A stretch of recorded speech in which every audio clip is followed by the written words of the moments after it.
Bom dia a todos. Este é o lugar do leiloeiro, então é um local meio sagrado. Olha, tem um negócio aqui. Eu vou tentar falar um pouco aqui de cima, depois eu falo ali embaixo. É que nós esperávamos com o Fernando que conseguíssemos lotar esse lado esquerdo e já está lotando todo.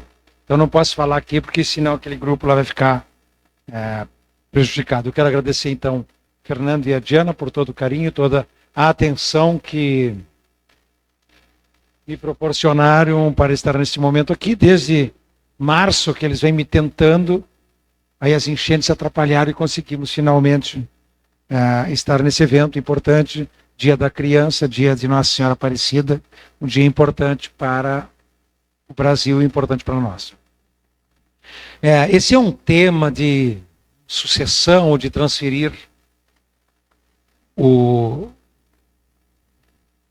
poder para alguém que não tem muito conhecimento pelo mundo, que não sabe muito como fazer.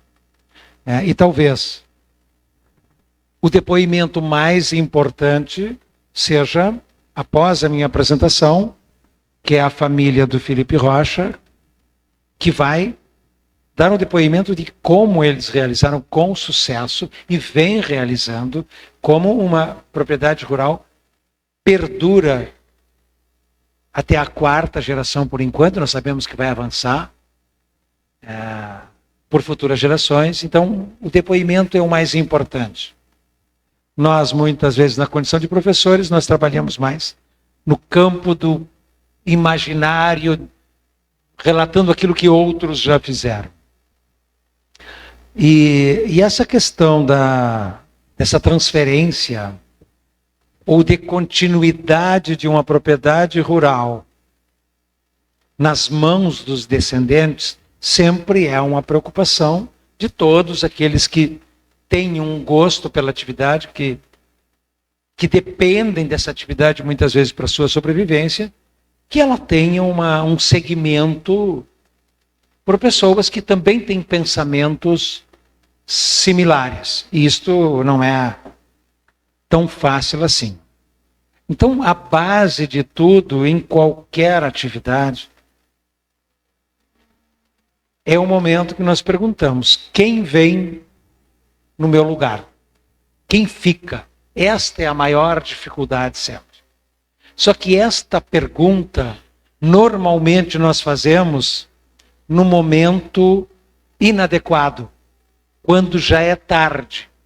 E esta pergunta nós deveremos fazer quando nós estamos em plena atividade, em pleno controle daquilo que nós temos autoridade para fazer dentro de uma propriedade rural. Porque esse é o momento de nós nos preocuparmos com o futuro no momento presente. Não é quando o futuro chega. Quando o futuro chega, nós vamos olhar para trás e vamos compreender muitas vezes que eu deveria ter feito assim e não fiz. Agora já é tarde. Então, esta pergunta é a base de tudo. Quem vem no meu lugar? Quem continua? Seja para uma padaria na esquina, seja para uma farmácia, seja para o escritório de remates. Então, Fernanda e Diana, vocês têm que perguntarem hoje. Não é quando vocês tiverem 70 anos que vocês vão perguntar, e já é tarde. Então, eu pretendo falar um pouco, não é de capacitação, de formação, mas como uma atividade do fazer pode despertar o interesse dos mais jovens. Então, tem alguns exemplos no cavalo crioulo que há uma continuidade muito forte pelas novas gerações. Mas por que será que eles continuaram com a atividade? Será que é porque dá dinheiro? Muitas vezes os pais nem foram tão bem assim criando cavalo crioulo. Quase faliram. Mas os filhos continuaram porque eles passaram a gostar da atividade. E é isso que eu pretendo conversar um pouco, de como criar nas gerações que vêm o interesse por aquilo que os pais estão fazendo. Então, se não houver esse interesse, e não significa que os filhos devem gostar e fazer só aquilo que os pais fazem, não. Eles devem pensar nas suas vidas, seus propósitos possivelmente podem ser outros, mas tem que carregar um pouco do gosto por aquilo que lhe deu origem, que lhe formou, que lhe proporcionou chegar até este momento.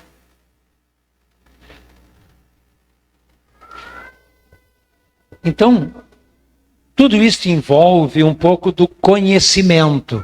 Mas conhecimento não é aquele adquirido na escola.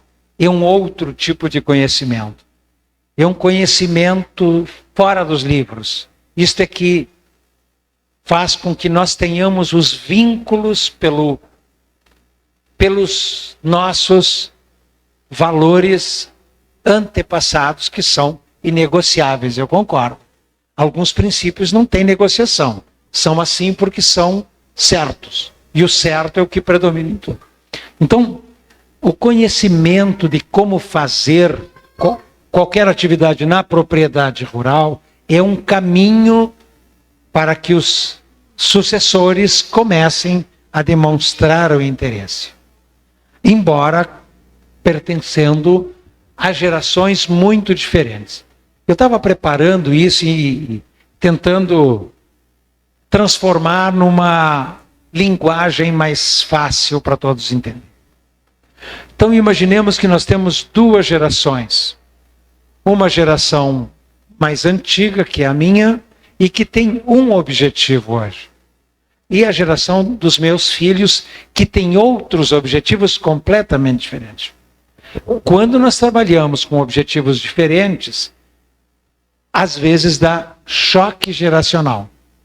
Então nós temos que buscar que quando eu buscar segurança alguns chamam de senioridade, eu chamo de velhice ou seminovo, que aquela segurança não seja incompatível com os propósitos dos meus filhos. E geralmente na sucessão é isso que ocorre. Quando o sujeito é novo e ele é o dono, ele tem seus propósitos e acha que seus filhos não estão nem interessados naquilo. Quando os filhos começam a perceber que aquela é uma atividade que poderia ter uma continuidade na mão deles, filhos, os pais têm uma restrição brutal, porque eles dizem assim, e agora? Agora não vou ser mais dono. Agora eu preciso de dinheiro para minha velhice. Agora eu preciso segurança. E quem vai me cuidar? E quem vai pagar a cuidadora?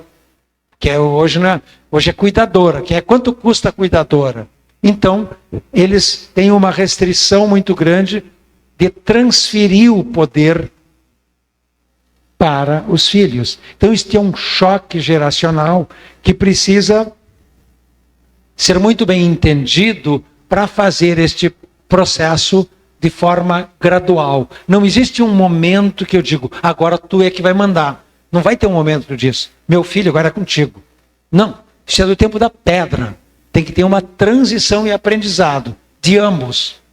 Tu por ter mais experiência, mas ele porque é outra geração. O que tu levava um mês pensando, ele em 1 hora resolve. Tanto é verdade ele na palestra. Em meia hora ele preparou a tua palestra. Tu levasse 1 hora para falar. Então, isto precisa ser compreendido cada vez mais. Bem, como o meu foco é pecuária, eu preciso reiterar que a maioria das atividades da pecuária são manuais, são operacionais. É do botar a mão para fazer. Porque as outras atividades, cada vez mais, são automatizadas. Postos de pedágio, a maioria já não tem mais funcionário. É tudo eletrônico. Mas na pecuária, nós dependemos muito das pessoas. Não tem uma máquina para laçar. Não tem uma máquina para atender um parto distóxico. Não tem uma máquina para vacinação às pessoas. Então, será que um sucessor não pode adquirir gosto por isto, aprendendo também a fazer e valorizar que nós chamamos de conhecimento tácito, que não está em livros, que não tem herança. Então, é nesse caminho que eu aponto como, talvez, alguma forma de criar gosto. Como é que é? Criar gosto pela coisa. Muito bem. Mas tem um detalhe. Hoje nós temos praticamente 5 gerações. Quem é que nasceu antes de 1960 aqui? Não, 1960 para não ficar feio, que aí eu entro junto também. Vocês viram, gente? Nós sumimos, não tem mais. Nós estamos fora do negócio. 5 pessoas, 6 pessoas. E quem nasceu depois de 1960 até 1980? Ó, já começou. Ah, pô, Felipe, assim, tu me desmoralizou. Eu achei que o Felipe era da minha geração. São os guerreiros, estão aí. Tá. Então vocês veem que é uma mudança. Mas o que o Felipe, eu tenho liberdade de chamá-lo assim com toda tranquilidade fraterna,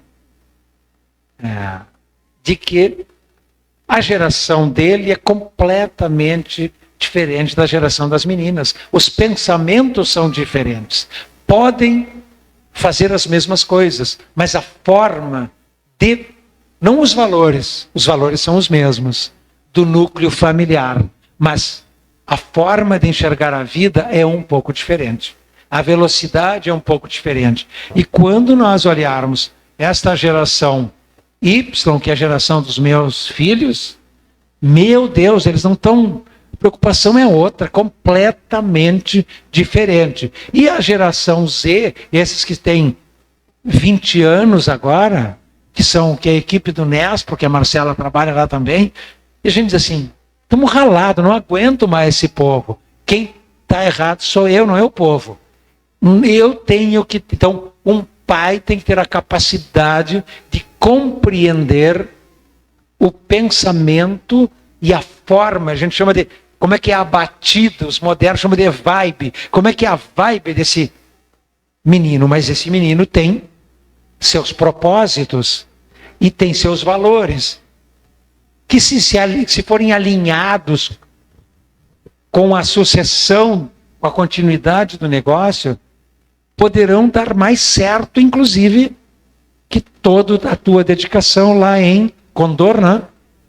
Lindolfo Collor, é perto, bem pertinho. Bom.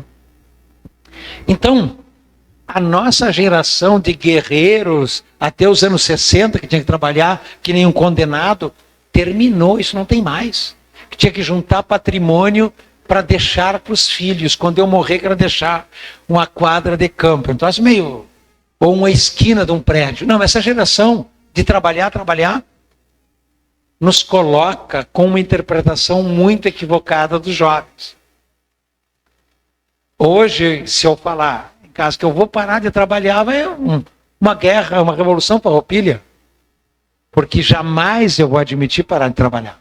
Porque a minha geração era trabalho. Se sobrou um tempinho, você sabe que o gaúcho nem churrasco fazia? Claro, a maioria, todo mundo jovem aqui. Mas churrasco era algum evento muito tradicional, carneavam uma novilha para comer com couro ainda. Assim, hoje, todos vocês são de uma geração que tem até a churrasqueira dentro de casa. Mudou completamente. Por quê? Porque hoje as pessoas aprenderam que viver é bom. Eu não sabia que viver era bom.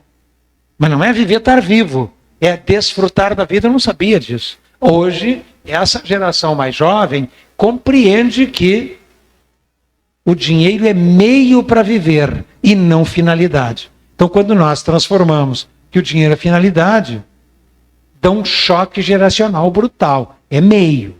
Então, essas gerações dos anos 65 a 80, que muitos aqui se encontram, elas já começaram a viver toda essa mudança de tecnologia, já começou a surgir alguma coisa da internet, já começavam a falar, já tinham um telefone um pouco melhor. E aí vem os que serão os comandantes hoje. Quantos anos tem? 20. São os comandantes hoje, até de 2000, a geração 2000. Já é da última ali, a última geração. É de um terço dos meus filhos. Eles devem estar perguntando, mas quantos filhos eu tenho? Não, tenho metade de meia dúzia, 3, não é muito. A gente fala meia dúzia e um bando de gente. Tem que ter uma Kombi para carregar. Não, tem bem pouquinhos. Então, já é uma geração muito mais naquilo que foi falado também. Tudo conectado, é tudo virtual, é tudo filmado. Né? Esquece. Não tem diálogo, o diálogo é tudo no WhatsApp. Então, mas é uma geração que tem uma habilidade tecnológica extremamente importante, que resolve os problemas nossos. Quando tem um probleminha no celular, eu não tento resolver. É muito mais fácil eu pedir para o meu filho, resolve aqui em 2 minutos. Ele já diz que eu sou burro, tem toda razão. Para isso eu sou burro, porque eu pertenço a uma geração que tinha que ser uma máquina de trabalhar.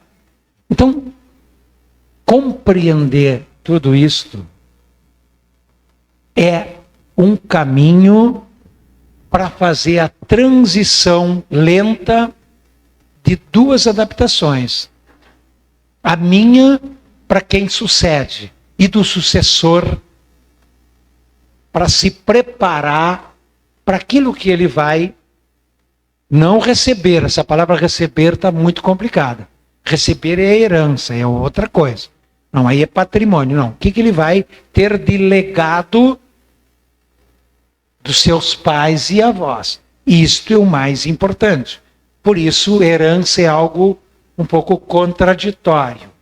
Talvez a melhor herança seja a capacidade de preparar pessoas para a vida maduras emocionalmente, para não sair um bando de louco aí que toda hora tem que marcar análise no psicólogo. Claro que na minha geração, a análise do psicólogo, sabe como é que se resolvia? Com um mango. Você sabe o que é mango? Sabe o que é relho de um relho de 3 com um botão na ponta? Ou um puxão de orelhas? Ou um cinto? Hoje nós estaríamos todos presos.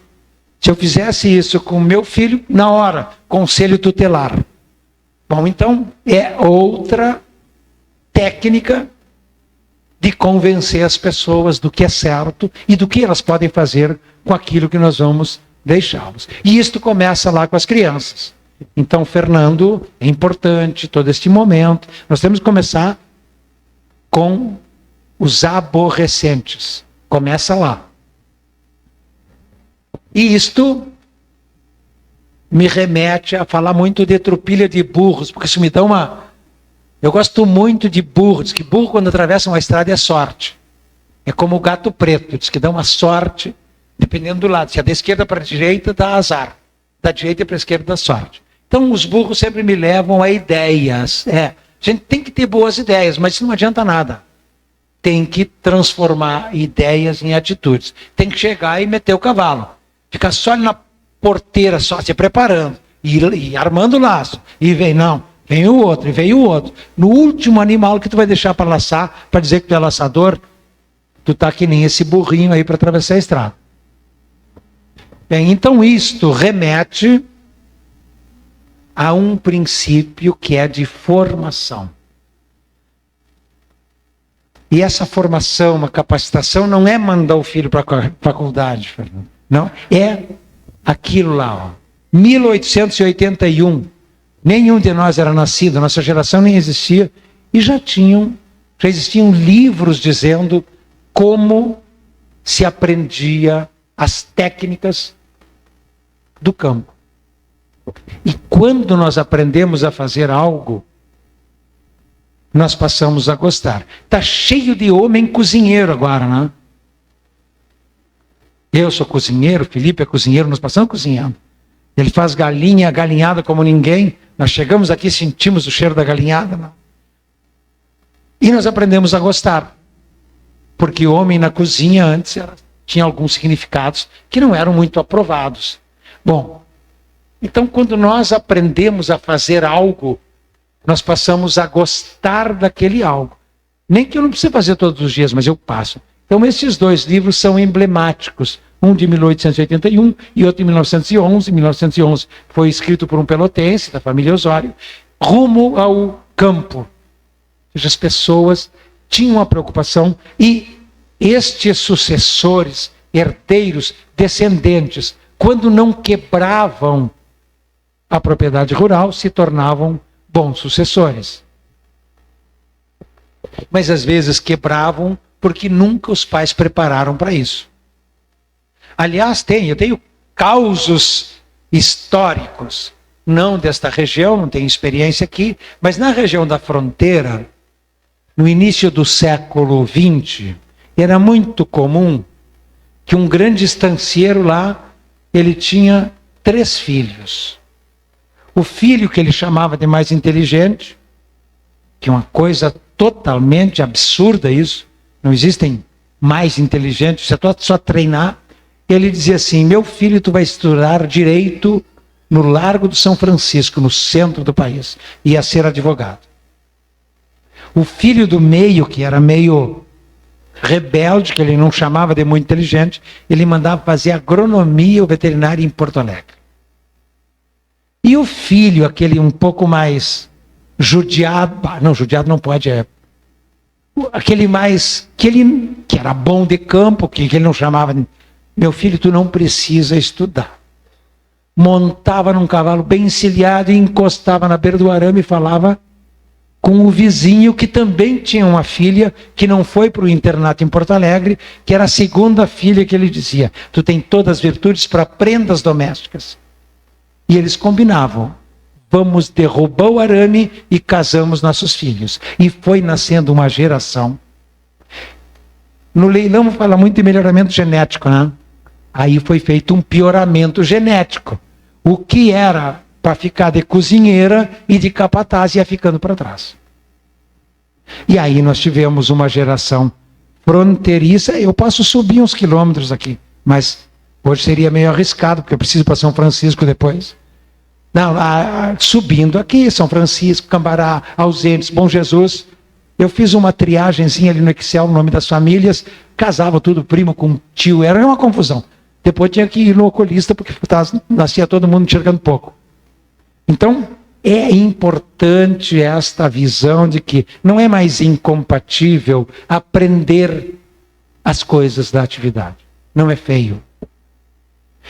E estas iniciativas, elas começam lá com os descendentes, seja com as vivências com os adultos, mas seja a criação de uma história para os descendentes. É preciso um grau de consciência nas escolas do quanto é importante o meio rural. Hoje, de uma maneira geral, nas escolas, o ensinamento é outro. Então é preciso criando uma história, mostrando o ambiente e as oportunidades que tem. Uma das grandes dificuldades que se encontram hoje entre as gerações é que a minha geração queria alimentação, moradia, conforto físico, descanso e lazer. Era isso. Tá bom, sim, tá bom. A última geração quer ser gostado. Ele é tão lindo, queridinho. Ele se sente bem. Ou seja, é a geração que eu chamo de umbiguista. O umbigo é a parte mais importante do corpo. Só que nós também queremos isso. A minha geração também queria aquilo lá. Mas só que enquanto nós não tínhamos a segurança, a estabilidade, a profissão, aquilo vinha depois. Hoje inverteu. Então hoje, quando eu contrato um empregado para trabalhar numa fazenda, ele já quer primeiro isto. Ele não quer saber quanto ele vai ganhar. Ele pergunta: tem 5G? Eu já respondo: nem na casa da tua mãe tu tem. Numa vila, como é que tu quer aqui? Não, não tem. Mas tem 3G? 3 tem. Então tem internet? Tem. Tem TV a cabo? Tem. Ele quer tudo isso. Ou seja, ele inverteu. Ele não está preocupado com a segurança. Ele está preocupado com aquilo que eu levei 30 anos trabalhando para pensar que eu gostava. Então muda a lógica. Então por isso que um filho com um pai, um avô com um neto, tem um muro de Berlim separando os dois. Por quê? Porque eles não compreendem que cada um está numa fase diferente da vida e que não segue a mesma ordem de prioridades. Vou apurar isso aqui. Bom, então aí nós vamos para a transferência de saberes que não está na faculdade, que é uma formação de pessoas, desenvolvimento de experiências, competências no campo. Isso que a gente pensa um pouco. E que, juntamente com a Marcela, a gente já fez alguns treinamentos, e isto nos dá uma identificação com as pessoas, demonstrando outros valores. Agora, vocês imaginem se um pai ensina os filhos, e vai ser depois parte do depoimento do Felipe, a ligação profissional e afetiva que vai existindo entre gerações. Então, uma das formas de criar esses vínculos é pelo fazer. Agora, para ensinar tem que saber fazer. E precisa toda uma experiência quase que pedagógica de como se ensina um filho para transmitir habilidades e vivências. Como vai se transferindo estes saberes. E esse senhor aqui é analfabeto. De pai, mãe, avô, bisavô. E ele aprendeu a ler só com bula de remédio. Como? Não sei. Mas ele se tornou um sábio de medicamento. Não tem um medicamento que ele não conheça. E eu não sabia ler. Ou seja, a vontade do aprender pode ser um caminho para um sucessor dialogar melhor com aquele que lhe deixará um legado. Então, é um passado sem herança. Isto não vai ser no testamento, isso não vai ser na partilha de bens. Este passado tem que ser transferido no presente. Seja nas habilidades que serão desenvolvidas nas gerações que vêm, mas seja também na preparação para a vida. Isto é que vai dar os fundamentos para uma continuidade de uma propriedade rural. Claro que se ela for grande, é uma situação. Se ela for pequena e ela não é suficiente para a segurança financeira para quem sucede tem que seguir um caminho numa estrada de mão de duas vias.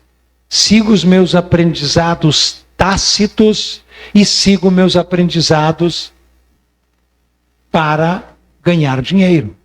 Mas este ganhar dinheiro vai me ajudar a manter estes aprendizados tácitos e a continuidade geracional de um legado de X gerações, que tem muito significado. Então, para isto,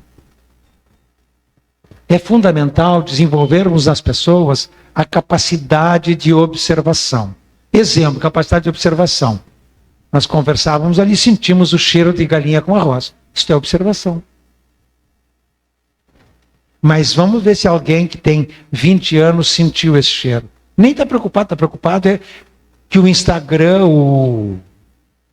as redes sociais mais modernas que tem, o TikTok, o que está entrando no teu perfil agora? Será que alguém te mandou alguma mensagem? Essa é a preocupação. E já pergunta, Fernando, onde é que eu conecto o Wi-Fi? Então, são tempos de observações diferentes. E que eu chamo de aprendizados sem livros. E este aprendizado é de mão dupla. Pais aprendendo com filhos, avós aprendendo com netos. Então, a possibilidade de trocas de conhecimentos é muito maior.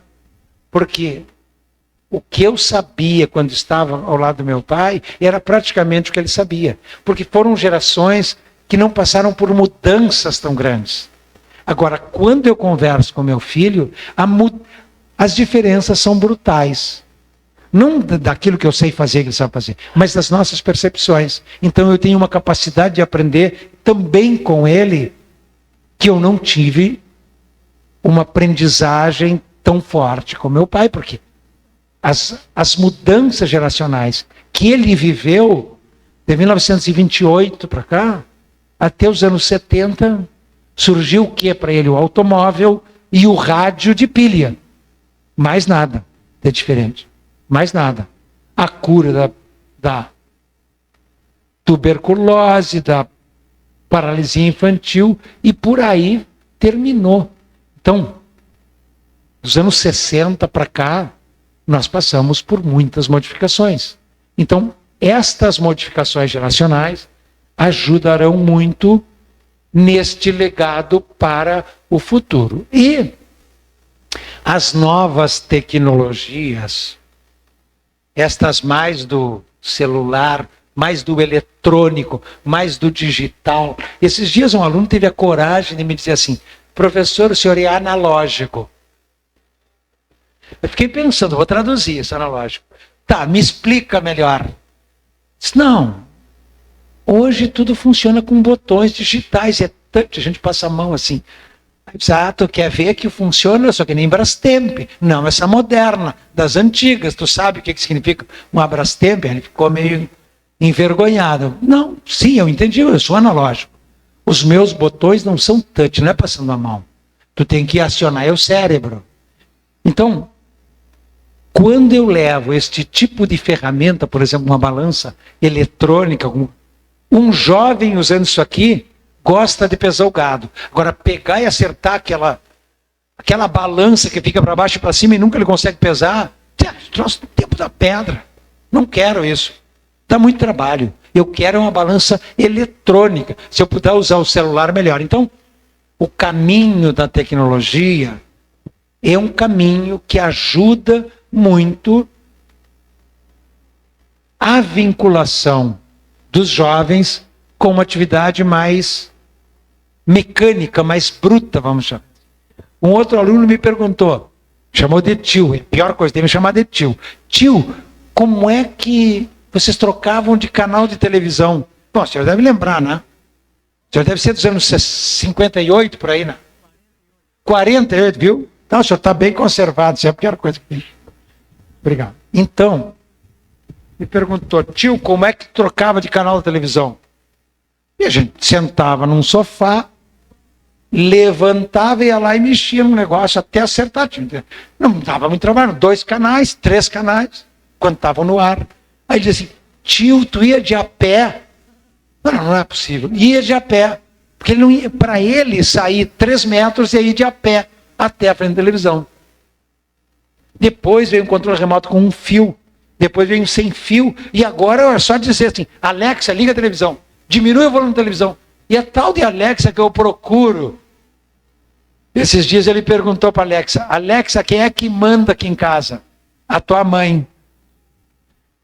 O próximo dia que ela não estiver em casa, eu vou arrumar vou botar umas balas só com pólvora no 38, ele vai perguntar para a Alexa. E ela vai responder, eu vou explodir com ela. Então, esta nova tecnologia... Mas vocês imaginem o seguinte, será que isso não é uma maneira de nós dialogarmos? Se eu estou com preguiça de apagar a luz, eu posso falar com a tal de Alexa. Apaga a luz, já aprendi com ele. Então, isso tem uma analogia do quanto as tecnologias mais modernas podem ajudar aquilo que é possível.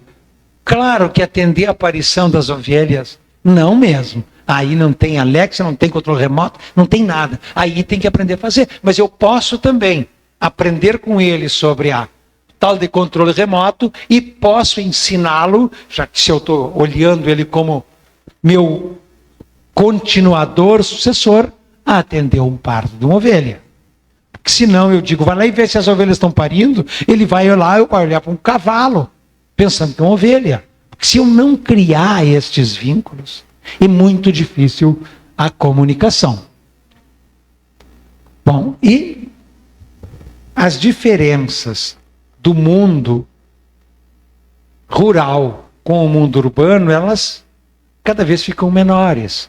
Então ficou tudo muito mais fácil de dialogar. Claro que existem lugares distantes. Por exemplo, a Marcela e o Rafael foram não vou dizer oco do mundo, oco, Ósseo é oco, é um buraco, né? Numa árvore é oco, o pica-pau faz um oco.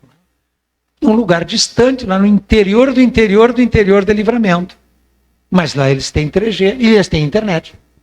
E lá eu consigo falar com eles a qualquer momento. E lá eles podem conversar com os pais, podem qualquer preocupação. Ou seja, as coisas se aproximam. Ainda não tem a balança eletrônica, nem o tronco digital, mas o mundo fica mais perto. Agora, o proprietário daquela fazenda teria um caminho para vincular os seus filhos por este mundo mais confortável e digital. Já estou terminando. Eu sempre fico com a preocupação com a carne, né? Eu falei em galinha, mas tem uma montanha de carne ali. Porque depois a carne não está boa, sabe o que eles dizem? Culpa do palestrante, vírgulas.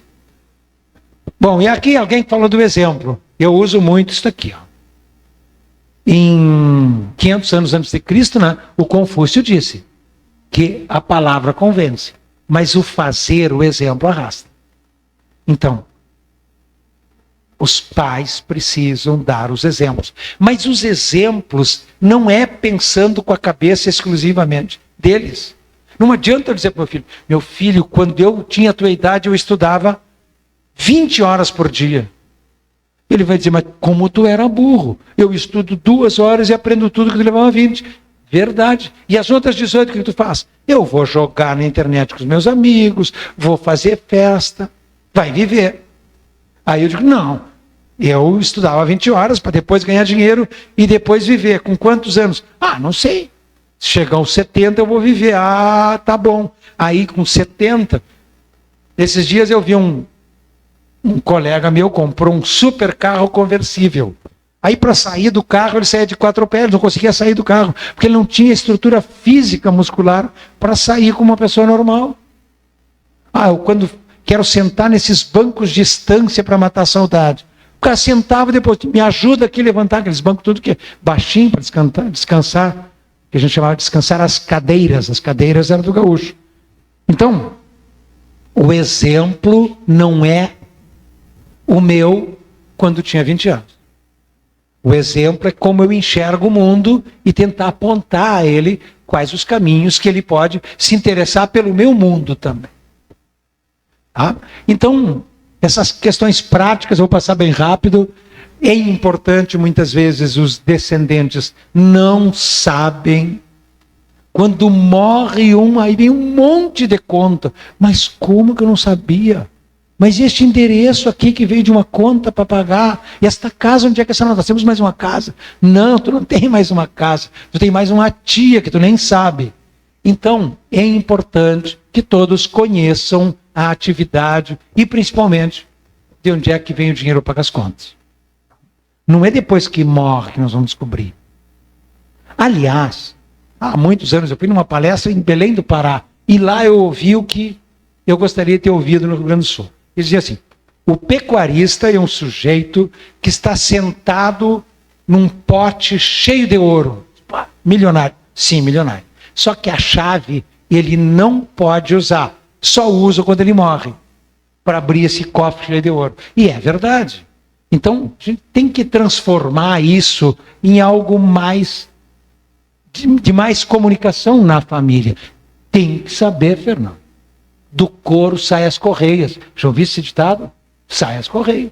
A mesma banca que recebe, paga. Isso é o tempo que eu jogava o osso em carreira de cancha reta. Então, é importante conhecer como tudo funciona, o negócio, as responsabilidades de cada um. E aqui estão os exemplos para começar a desenvolver. Como é que eu vou passar uma história de responsabilidade para um filho se eu cobro de um empregado uma hierarquia e porque é meu filho? Eu trabalhei numa instância que a proprietária não permitia que os empregados fossem para o refeitório de bermuda. Não, aqui é todo mundo de uniforme. Um dia o filho dela chegou lá de bermuda, o peão levantou a mão. Mas e por que ele pode? Qual é a diferença de ser filho do dono e ser empregado? Nenhuma. Não tem diferença. Então, aqui eu começo a passar as responsabilidades e os valores inegociáveis.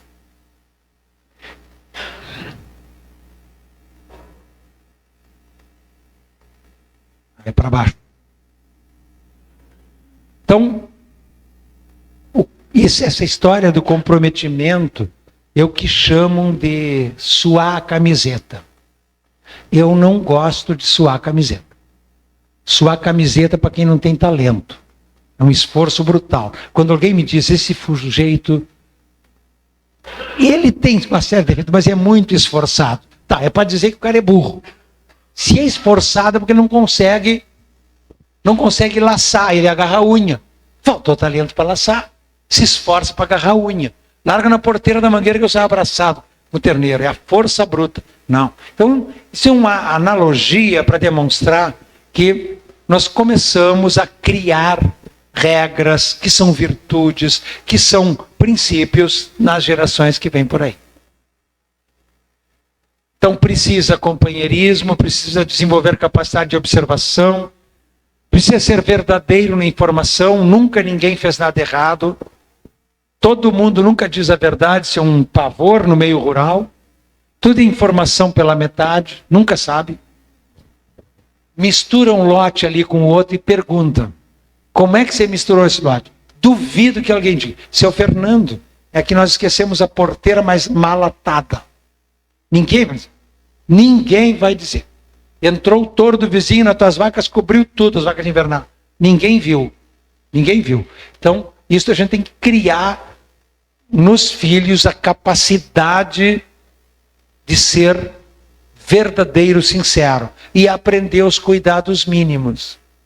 Porque parece que as novas gerações, a visão patrimonialista como é zero, não precisa cuidar de nada. Então, tem que cuidar de tudo.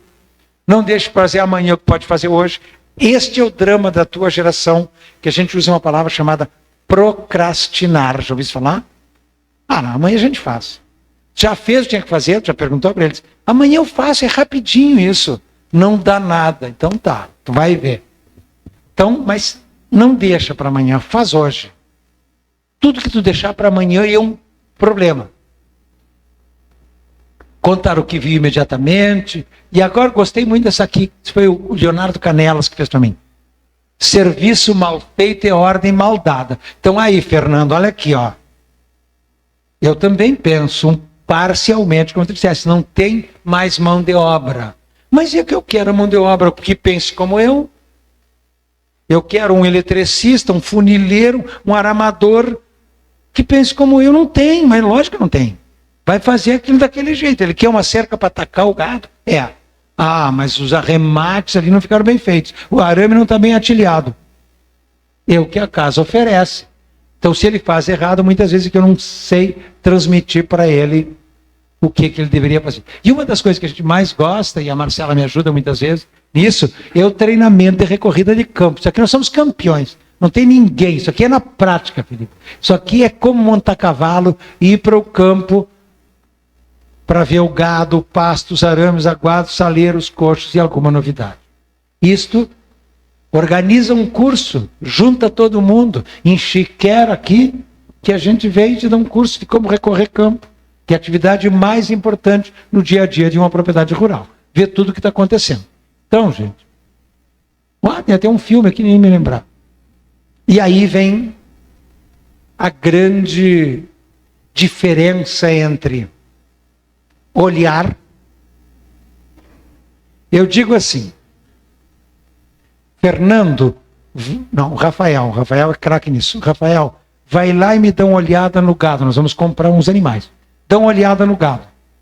Aí o Rafael volta e eu pergunto para ele, Rafael, o que tu viu?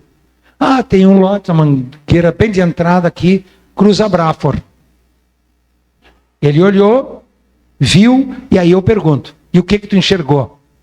Vamos meter o cavalo, vamos comprar. Nós vamos ganhar dinheiro. Ele enxergou o ganhar dinheiro. Então, isto é que nós precisamos desenvolver nas pessoas. É um olhar, um enxergar lá na frente. E isto é treinamento.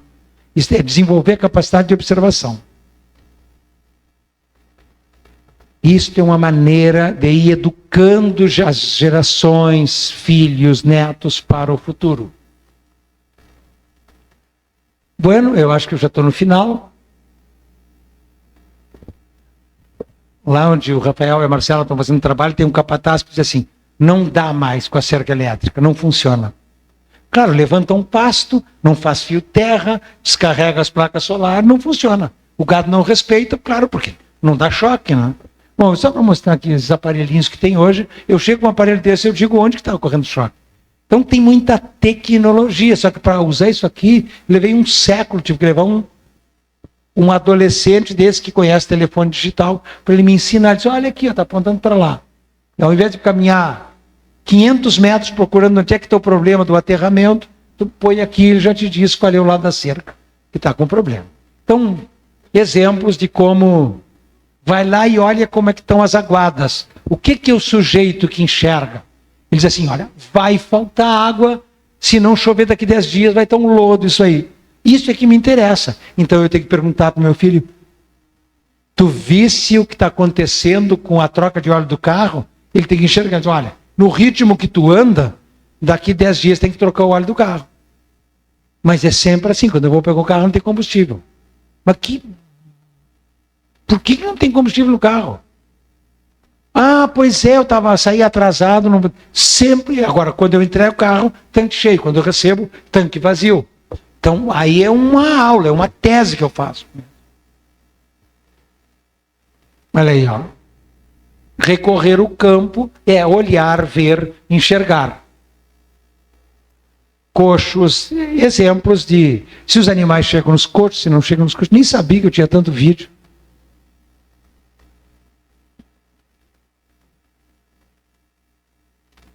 Isto aqui, numa fazenda que eu trabalhei, desde 1919, tem uma sala, tem em cima, de livro diário. Isso nem vem mais hoje. Se chamava antes de Memorial Globo. Tudo escrito que acontecia no dia a dia. Quer anotar no celular? Anota, não tem problema nenhum. Mas só quando eu precisar de informação tem que ter. Então, isso aqui, nós treinamos pessoas para fazer diário. Aquilo que está marcado em vermelho foi morte. Então, eu chegava nessa fazenda às 5 da manhã, abria o diário que estava marcado em vermelho. Meu Deus, quantas cabeças morreram? Amarelo era manejo, verde era vacinações. Então, tudo aquilo é que permitia que eu tivesse depois os controles. Então, aquela velha caderneta de campo e o diário de uma propriedade rural são caminhos de vinculação para os sucessores. Tá? Então, Fernando, Diana e todos os demais, eu agradeço muito pela oportunidade de... Este é um tema, não é o meu cavalo preferido, mas eu tenho tentado estudar um pouco, juntar um pouco das vivências para falar sobre sucessão. É algo bastante delicado, é bastante complexo. A sucessão rural, ela é mais... nós trabalhamos com patrimônios mais altos, mas com rendas e capacidade de viver muito limitadas. Então, o fato de alguém ter outra atividade não significa que ela está fora. Talvez a outra atividade, talvez não, certamente, poderá ser um dos caminhos para que aquela propriedade permaneça por muitas gerações, que tem um significado. A história é importante, ninguém come, ninguém se alimenta da história, mas ela é o que move uma sociedade. São seus legados, seus valores, seus princípios. Então, Fernando, muito obrigado. Wesley também por essa oportunidade de estar aqui. E agora tenho certeza que nós vamos escutar o exemplo no mundo real, na prática, de quem fez. Muito obrigado.